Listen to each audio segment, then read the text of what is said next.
Hi guys, my name is Dave Jamat. I am the creator of the Fractal Plus software and fractalplus.com.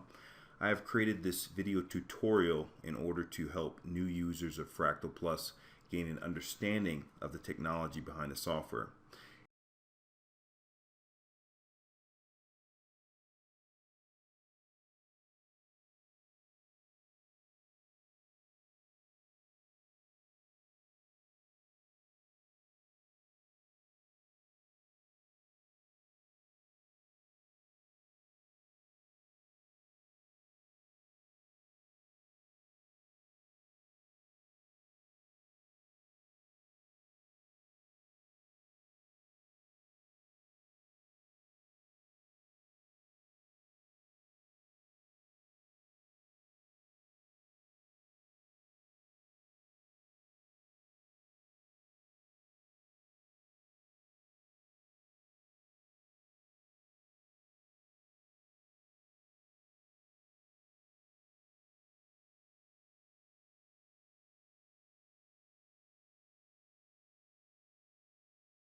see some fractals being displayed there. For example, the euro dollar forex is another great example where we should be able to find some fractals pretty quickly here. Zoom in a little bit. There you go. So you kind of get the idea that you will see fractals on pretty much any chart of anything that you pull up. But again, the recommendation is that you should focus on highly liquid markets. It's just going to help your trading, particularly since for a lot of folks this is a new technology, new approach to the markets. Also, as with anything else in trading, please keep in mind that fractals are not a holy grail of trading. I certainly am not promoting it as such. I imagine if you have found us in the first place and have listened to the video thus far, you're probably not one of those people who are looking for a get-rich-quick product that guarantees success, but instead you understand that trading success is very much based upon probabilities. And if you have a good method which gives you an edge, your probability of success increases. And if your method is poor, then the opposite is true. So the fractal approach to trading does not guarantee 100% winners. You cannot just look at a chart and see a fractal and know 100% that it is a fractal top or a fractal bottom. But it does give you very high probability setups, the fractals that is, and if you follow some of what I will show you later in this tutorial, you can increase your probability of success trading fractals. So I'd like to kind of review how the software works, what some of the menu items are, and then later on I can get into the different trading approaches that you can use. So I'm going to switch back to the ES chart that I started out with here, and we can go over a few basic functionality things that you can do with Fractal Plus. First, you have the file menu, and using this menu you can load symbols, which we kind of showed you already here, and select the time frame to review. One of the things that we built into the application early on was the ability to load a prior time frame. So as this is new software, it's a new technology, and you're trading with it, you want to sometimes be able to go back and look at, well, how did these fractals perform in history? How did this software work yesterday, for example? So by offering you some options here that you can check and say, you know what, I want to load yesterday's data. Today's the 25th of November, so maybe I want to just load everything through, well, let's go back to Friday since it's Monday, the 22nd of November, and the software will load up through that date, and that gives you an opportunity to kind of review, let's see what happened on Friday, and here you have a chart of Friday's price action. So right next to the symbol field is a button, and if you click on that, you can select a flat file that has the format of date, time, open, high, low, close, and volume. Let's try to, there's an example of a flat file here from 2005. This is the ES. In fact, I can show you what that looks like format wise. There you go, date, time, open, high, low, close, volume. So this file is just basically a flat file you can open up in Excel, or you can just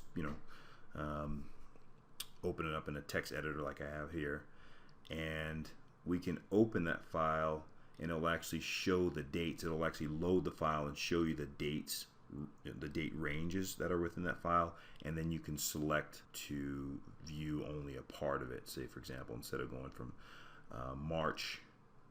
from December of 2004 to March 2005, if you uncheck this, it'll load a default amount of time based on the time frame that you're looking at. So for 5 minutes, it's going to load about 3 weeks of data, and then we can click OK, and it pulls up that chart. This is actually a 2005 chart. So if you're using NinjaTrader or TradeStation and you want to view that, the same data that you're seeing in those applications within Fractal Plus, once you export the data from those applications to a flat file format, then you can import them here. Now let's go back in. You'll also find that there's a Find Best Fractal checkbox here. First, before I do that, I want to go back to the current E-mini chart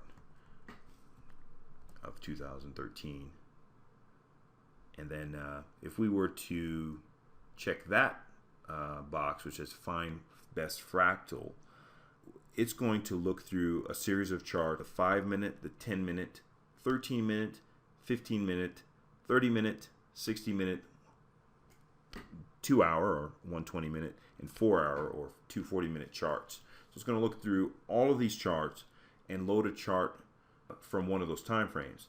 And it will load the chart with an in-progress fractal that currently has the most similarity to its base. So it basically does a scan for you and uncovers the time frames with the best looking current in-progress fractal. So I'm going to go ahead and check that, and let's see what it finds this time here. Currently we were looking at 5-minute, and what it's found is that, oh wow, look at that, the 60-minute or 1-hour chart is the fractal that looks the best to the software, but also is, hasn't completed yet, and that's what yellow means, and we'll get into the details of what that is a little bit later. You can also select the frequency manually. You don't need to check the find best fractal option. You can say, as we've done before here, you can say, I want to see the 30-minute chart, or I want to see a 15-minute chart, or you can even pull up some oddball charts like 17-minute chart if you want to. No restrictions there. It's just what we have found is that the trading on the more standard time frames, the fractals tend to have a higher probability of success. But that's not to take away from trading on other time frames. I've actually myself done successful trades on 13-minute charts, for example. So let's go back in here. The check boxes on the left of the dates are the start and end dates and the start and end times, and kind of showed you that a minute ago. But if you want to start at a different time, say for example you're loading, like we said here, the 17-minute chart, but you want to see it start from, instead of October 1st, you want to start from November 1st. You can use these check boxes to do that. You can also start from a different time of day just by checking the time, and that applies to both of these. You can start, and then of course on this side you've got just some hot buttons that allow you to quickly set it to the current time or the beginning of the day or the end of the day. It's just a little quickie there that you can do. So if you leave these unchecked, which is probably what you typically want to do if you're loading a current chart, again, we can load the 15-minute chart, then it's just going to use up to the current time frame. There won't be a limit. It'll just keep adding bars as time moves on. Okay. So then under the file menu, again, we have save as image as a second option there. You can definitely take a snapshot of the screen at any time just by doing that. File save as image, type in the name that you want to use and hit save, and it'll save what you're visually seeing on the screen to the drive. Under the view menu, there are several options here. I'm just going to try to go through these pretty quickly. Some of them are somewhat self-explanatory, but you have the ability to add and remove grid lines. You can change the scaling of the chart from linear to semi-log. You can add 3D style. Actually, it doesn't have much functionality, and I believe we've actually removed this option in the next release. But you can also add and remove the crosshairs, tick boxes, and panel titles. That's pretty self-explanatory what those do. Adding the crosshairs back. Tick boxes is really just to show you what the current bid ask is here, and the panel titles are just the separators between the different panels there on the chart. You also have the real-time x-axis.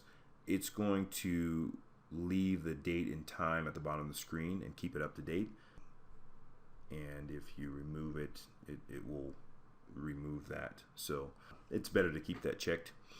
The info panel submenu, which is here, contains options for the yellow and white box that contains the details about specific bars, and it's kind of like this box here. So you can keep the panel in one location by choosing static, which I believe is what we've got here. Yeah, so it's set to static by default. So, whatever location it is, it'll stay there as the chart updates. You can, however, move it around and then it stays there. You can also hide it by choosing hidden, so it will never show up. Or you can select follow the mouse so that it'll show up only when you click on a specific bar. There we go. You got to click and hold. So if you click on a specific bar, you can actually even drag through and see the different high, low, close prices for those bars. There's some other options here. You can change the color, background, foreground, font size, and name. You can do some things to make it a little bit different, and I think I've hidden it now, so I should probably, there you go. Yeah, so if you select background and foreground, it'll just toggle between two different types of colors, and you can also make it quite a bit bigger. If for some reason you're taking a snap of the screen and you're saving it and you won't really want to see that, you can do that, and then hitting it again will make it small again. The retained zoom level will retain the level of zoom as you load new charts, so that's a good one.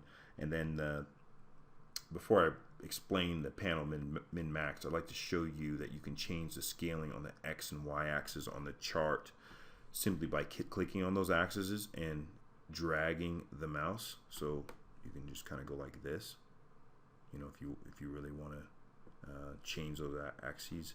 And then same thing here. Oops, gotta click on the right spot. There you go. So right where the date is, you can click and drag those.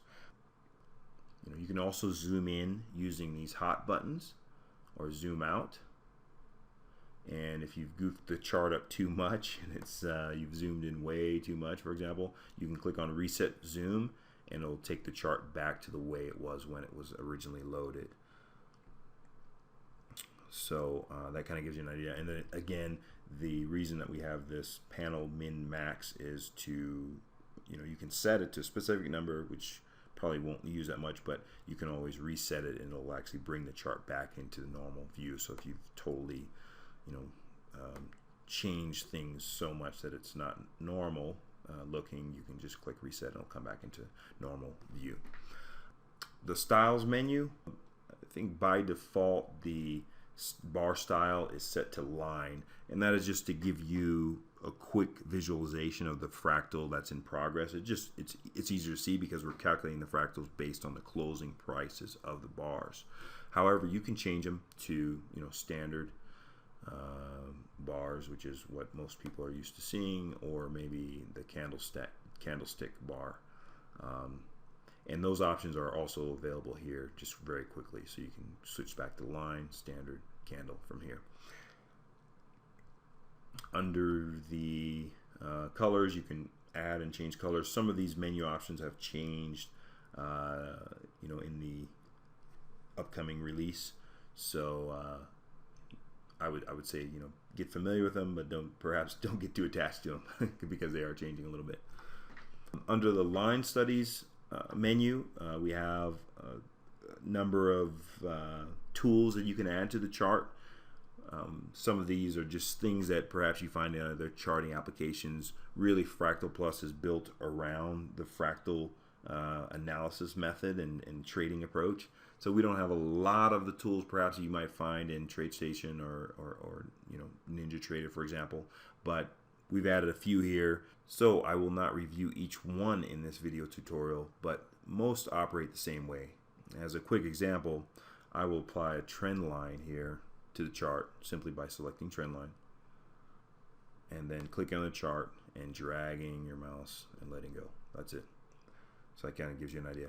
Under the fractals menu, this menu option allows you to clear all the fractals from the chart, or to run the identify routine to reapply the fractals to the chart. You may want to do this, say for example, if you are taking a snapshot again of the chart. You maybe want to snap it without the fractals, save it, save that image to disk, and then snap it again with the fractals. So we can clear them, we can add them back pretty easily. There's also another option here for the polarized fractal efficiency indicator, which is a technical indicator developed by Hans Hanula.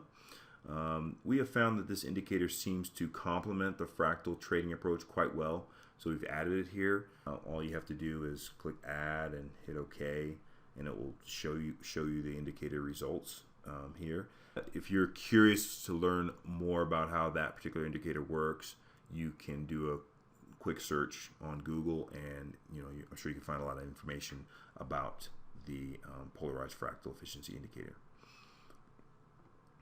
Also, let's take a quick look at the historical fractal view functionality. I'm gonna remove this from the chart, and just so we can zoom in a little bit more, I'm gonna pull this down, the volume down a little bit. Okay, and move this out of the way. Okay, so you can browse through historical fractals by using the left and right arrows that you find up at the top of the screen, or the slider bar.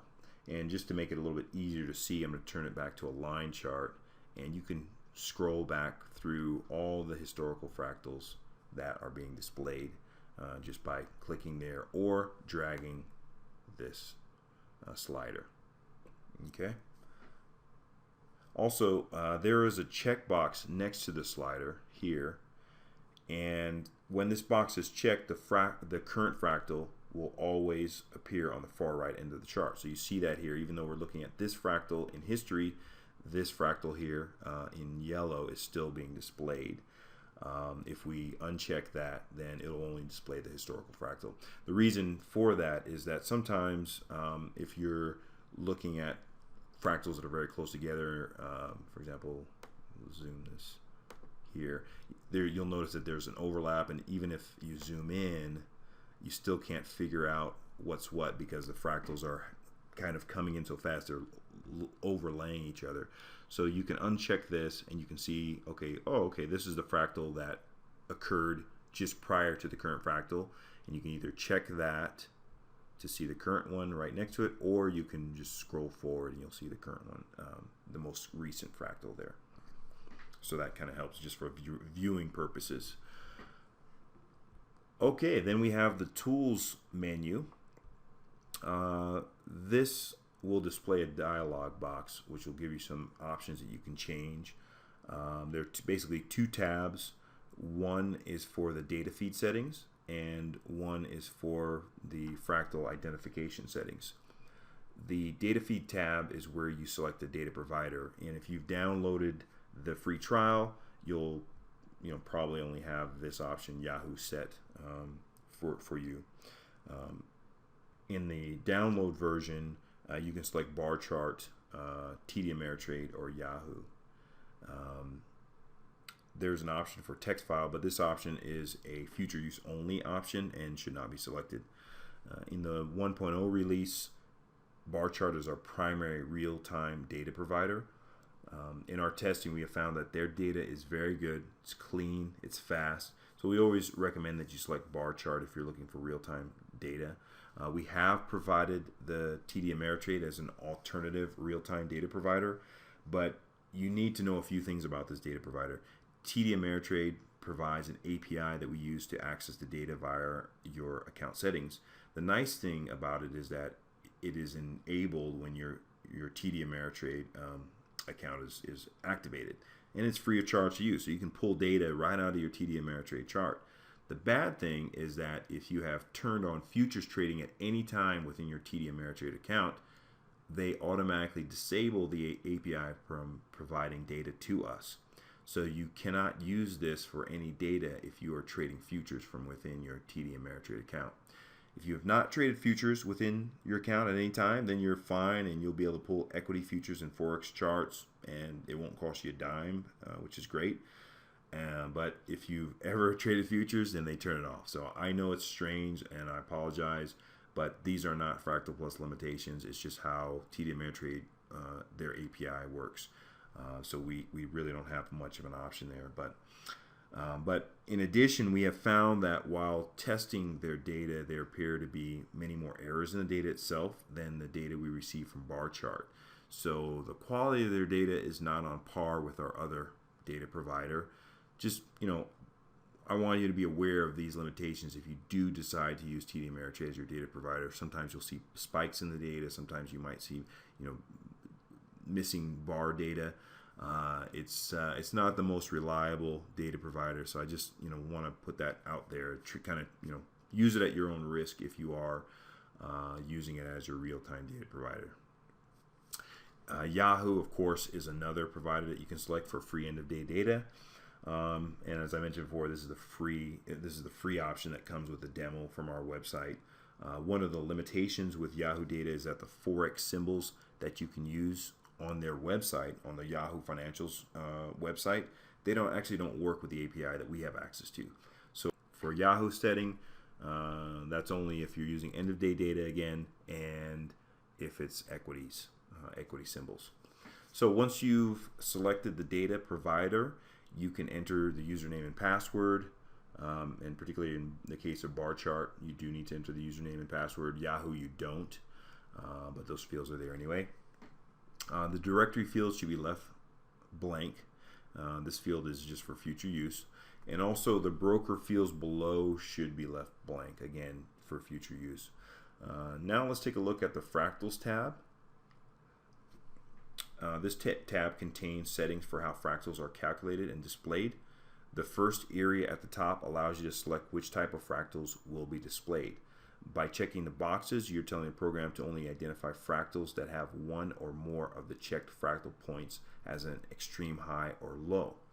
So what we have here is we're saying, only show a fractal if it has either an F3 or an F5 as an extreme high or low. And you can kind of see that as an example over here. This fractal has an F3 as an extreme, or an F5. Actually, both of those are good examples. That's the reason it's displayed. There are so many fractals that the software finds. We added this as a limitation so it doesn't get overwhelming.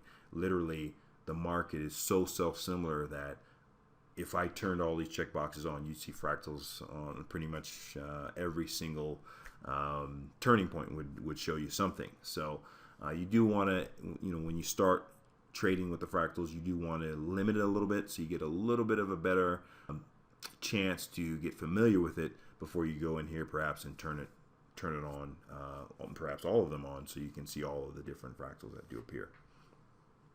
Okay, the area below, which is titled Fractal Analysis Display, it contains settings for match variance, historical fractals for display, and maximum look-back bars.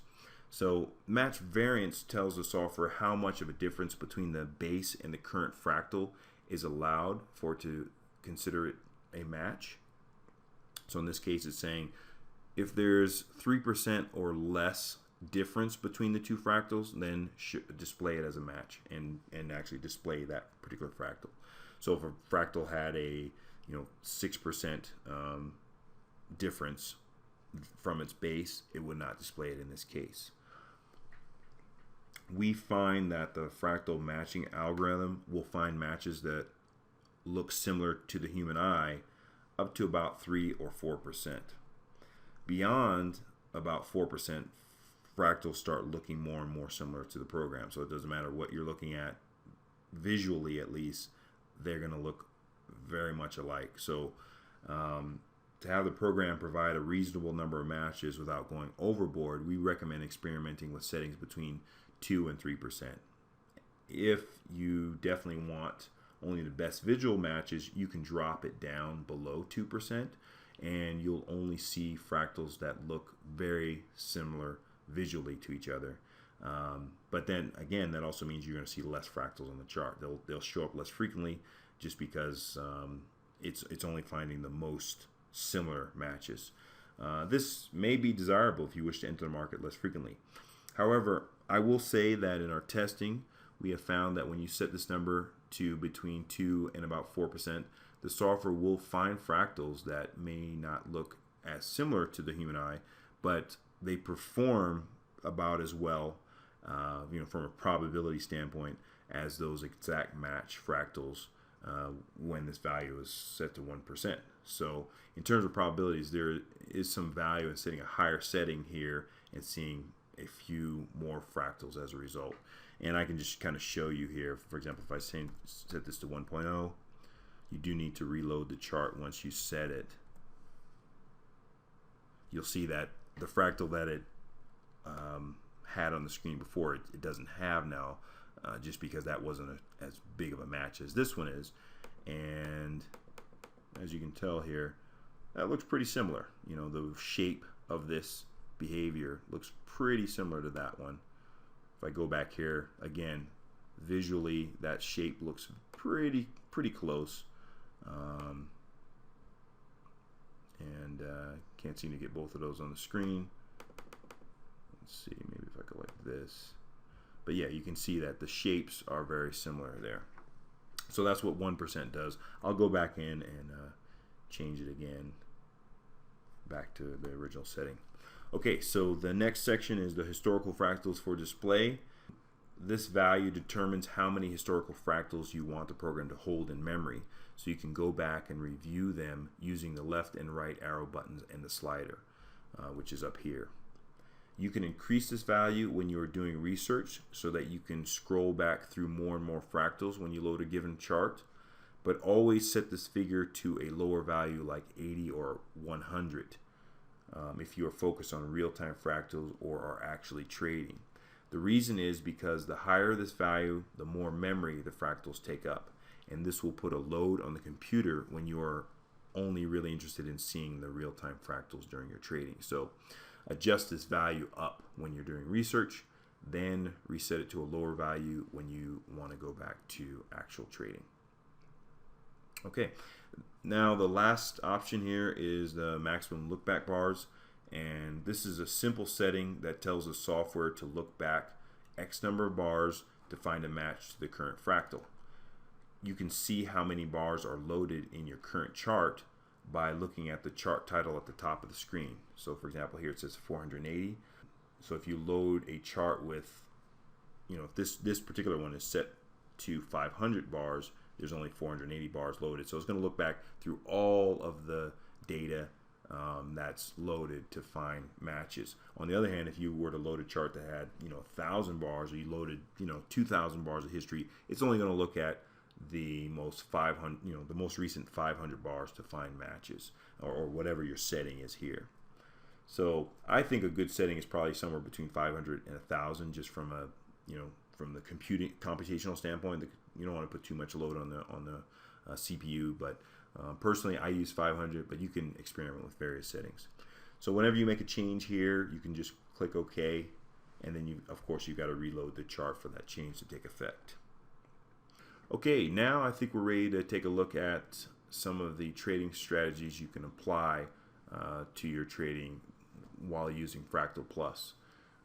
You know, we've already talked about the fact that the market has self-similar behavior, and the market makes similar price patterns over and over and over again. So, you know, you've heard the saying, I'm sure, buy low, sell high, and it's probably been used so much that it's too much, but that is exactly what you need to do to be successful in the market. So, and that is what Fractal Plus helps you to do. The 5-way patterns that it shows on the screen by displaying the F0 through F5 only appear when a full 5-way pattern match is near completion. When you see a fractal on the screen, it is only there because there is a matching base fractal. So for example, here, this fractal is only here because it was able to find a similarity here. So I was able to go back through all this data and say, oh, well, look at this. This basic pattern looks very much similar to that. Same thing moving forward. You know, this fractal is only here because it has found, you know, a similar fractal in history. I'm going to go ahead and reload this chart and as a 15-minute chart so we can just see a few more examples.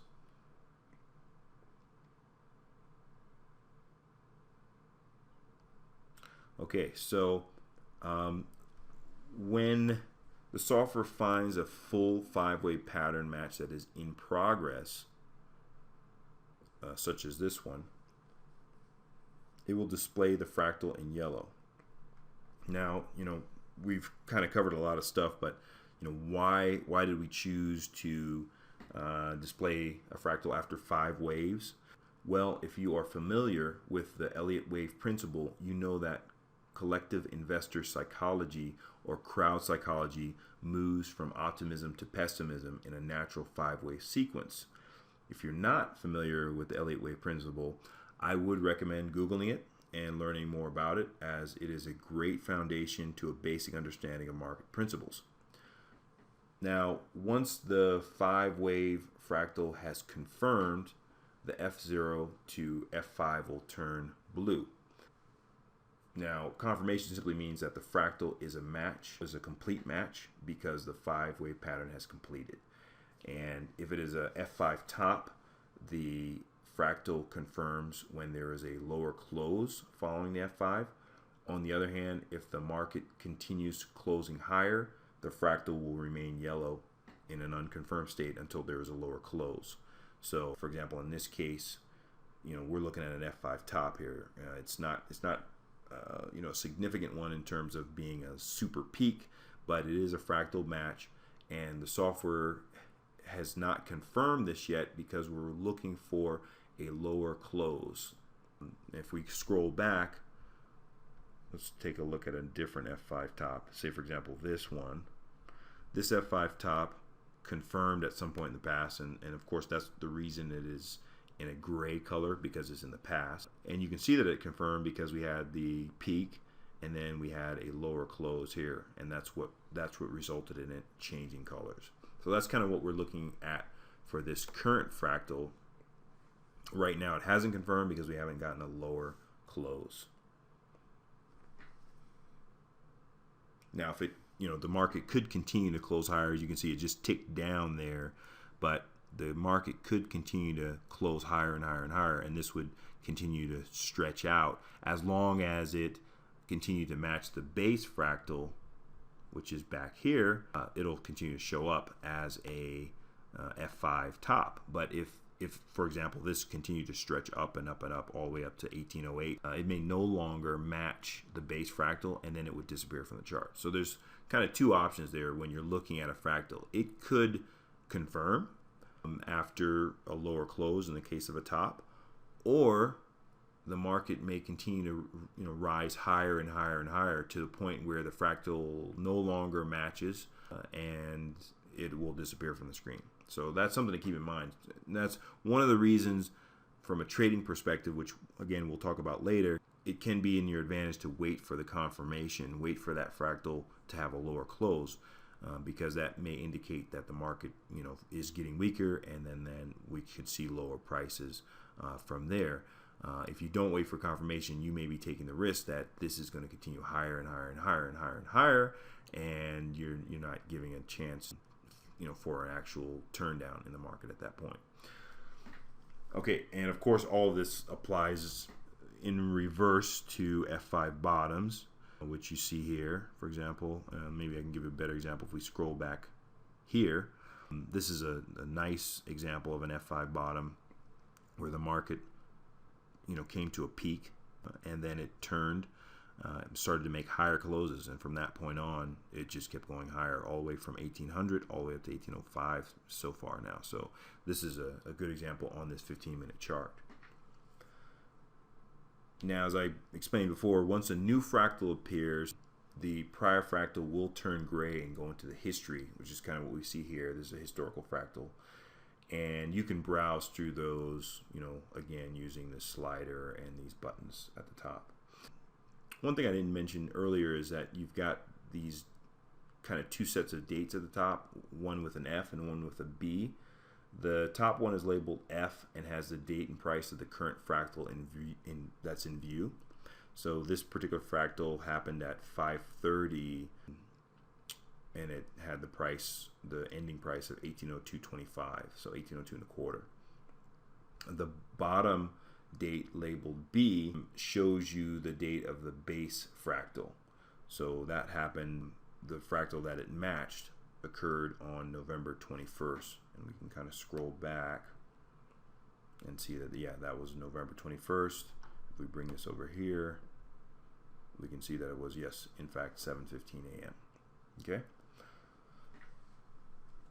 Now, there are two basic trading strategies that can be employed using Fractal Plus. The first approach is to look for fractals which appear around price areas where the market has shown support or resistance previously. If the market had resistance there previously, then you can look to short there using the current fractal. If the market found support there previously, then you can look to go long using the current fractal.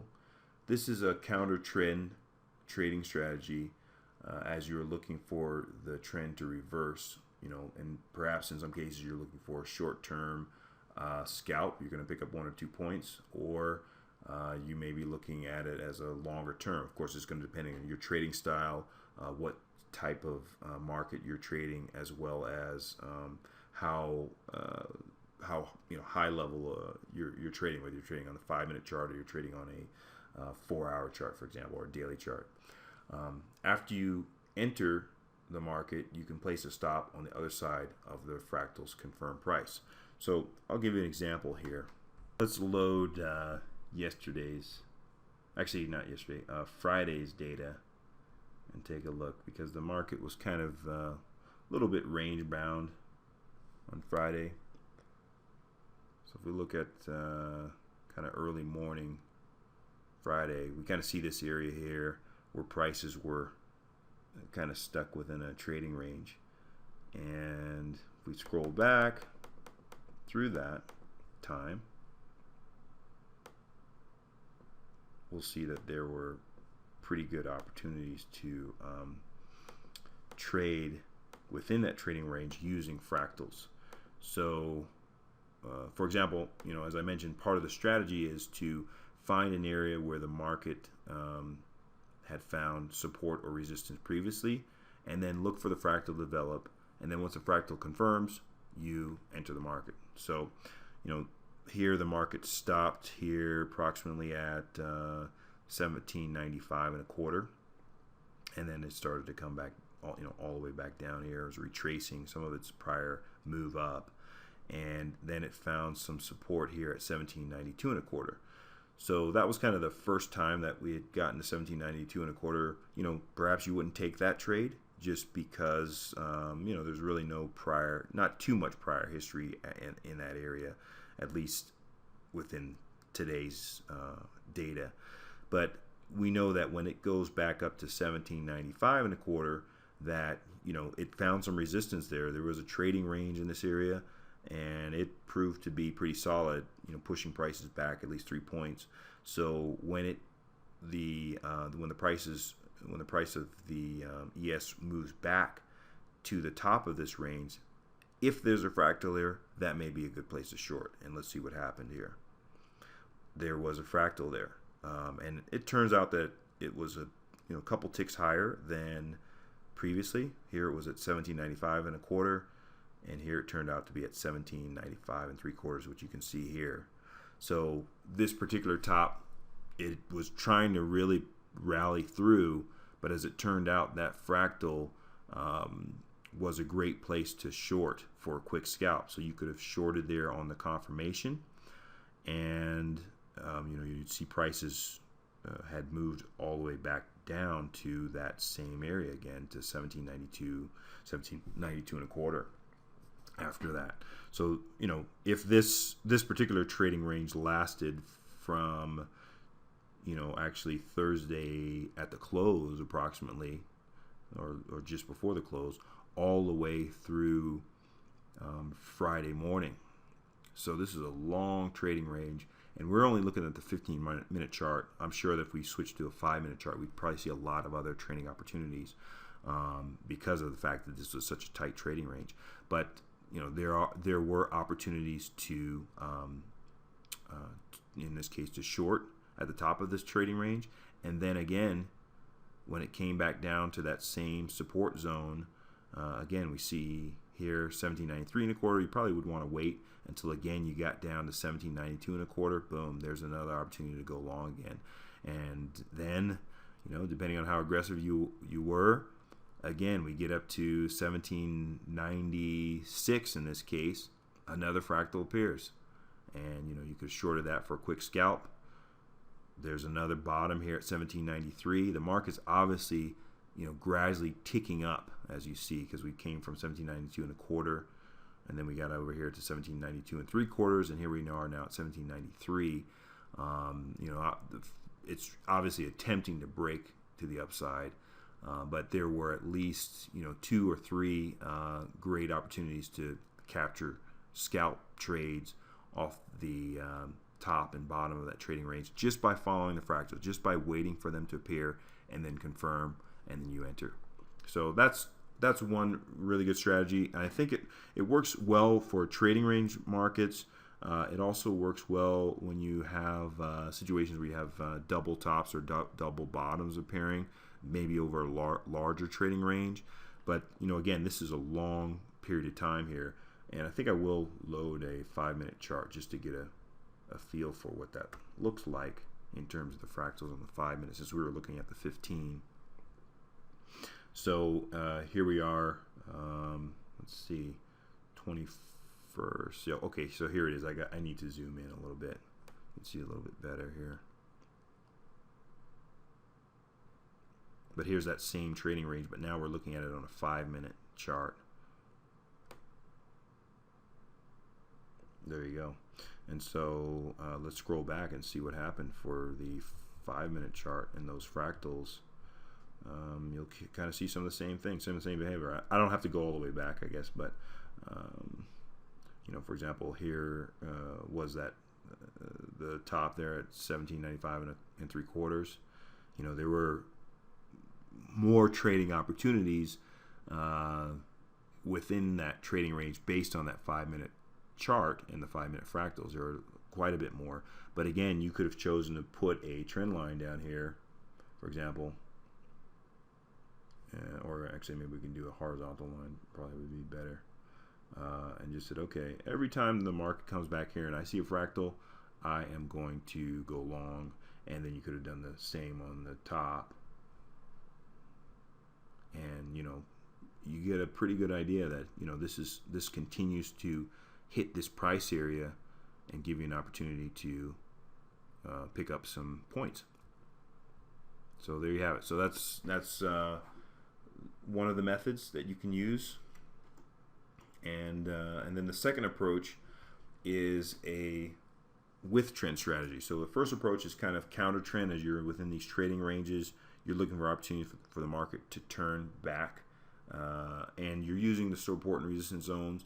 And I should say that you don't have to use the support and resistance zones that are this close. I mean, if you look at a larger time frame, sometimes you'll see that there's support and resistance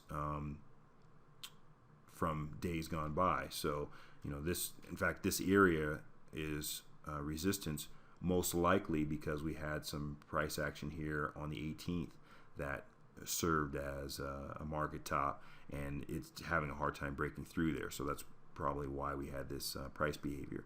So you don't have to use within that particular day. It really depends on your trading style. If you're a day trader, maybe you're only looking at that amount of data, or if you are a swing trader, perhaps you're looking over larger time frames or different days.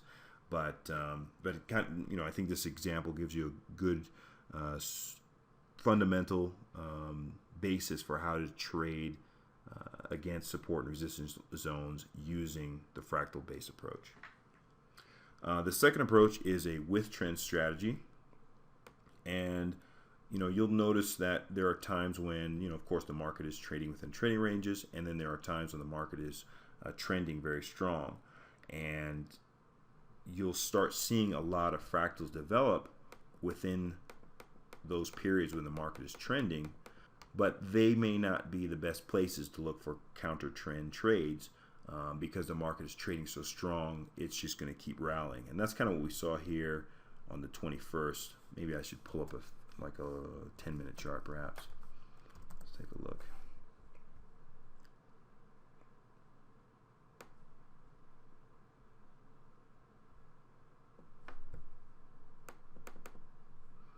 Okay, so if we scroll back here into that time frame, you'll see the market was trending pretty strong. And so when you're in a market that is trending strong like that, the fractal tops will appear and the fractal bottoms will appear, but they will appear as the market is resting, you could say, in order to continue its move. So the market is going to retrace a little bit. If it's trending strong, you'll see a fractal top appear. But if the market is incredibly strong, it's not going to, you cannot have the expectation that it's going to pull back all the way to, the beginning of that move, the F0, for example. The market is rallying. So instead of looking for a counter trend trade, you would want to look for a with trend trade. And in cases like this, you'd be looking for the F5 to be broken. So you're looking for you're waiting for the fractal to actually, your stop essentially would be on the other side of this fractal, and you're looking to enter the market with the trend once this fractal is broken. So here the price was 1783 3/4, as we can see here, and so you could have put a stop on the other side of that, or just waited for a 5-minute close above that. So we got some price movement back down here to 1782. Things continue to go up, and then we got up here to 1784, which is around the time, shortly before the market opened on the 21st, and then little pullback, and then the market continued to rally. So this was an opportunity to get long and follow the trend throughout the day. So there you have two basic ways to trade with fractals. One, a counter trend strategy, and then secondly, a with trend strategy.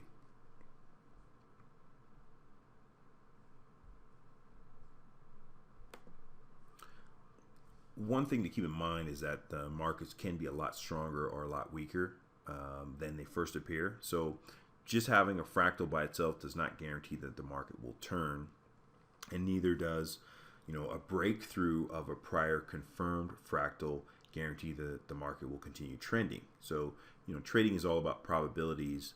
It's very similar to flipping a coin. You cannot guarantee heads or tails for that flip, but over many flips, if the coin is a fair coin, then you can feel confident that you're going to get about 50% heads and 50% tails.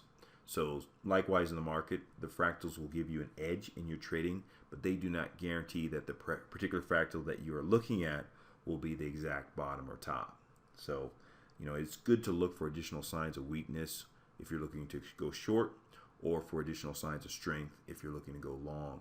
And that's one of the reasons I presented the counter trend trading strategy, because when the market is moving back to a point of support or point of resistance, that along with the fractal kind of gives you a double level of confidence that maybe there's a bottom, an area of support here that's going to hold, or if it's a top, there may be you've got the fractal and you've got prior price action at that level. So that kind of gives you that double sense of confidence that the market may turn back down if it is a top. Another quick tip that you can apply is, in addition to waiting for the confirmation, you can also draw a trend line that will give you that additional confidence that the market is showing the strength or weakness for you to enter. Here's a great example, same time frame, and I'm going to go ahead and switch to a standard chart so you can see this, and I'm going to draw a trend line here. Oops, I got to zoom in a little bit to that area so we can see it better. Go here to trend line, and very simply just draw a trend line between F2 and F4, and you'll see that the price confirmed after F5, of course, but then it also broke through the trend line, and that was, you can say, an additional sign of strength that gave you the additional confidence that not only has there been a fractal bottom, but also prices were strong enough to move through the trend line, and that's a great entry. So if you don't want to take the risk perhaps of trading right after the fractal confirmation, you can also draw a simple trend line, and after the fractal confirmation, wait for prices to break through or put your stop on the other side of that trend line, and then go long based on that. Okay, so wanted to give you that video tutorial. Hopefully that was valuable to you. And again, if you have questions about the software or you want to download a free trial, you can go to our website, fractalplus.com, and download.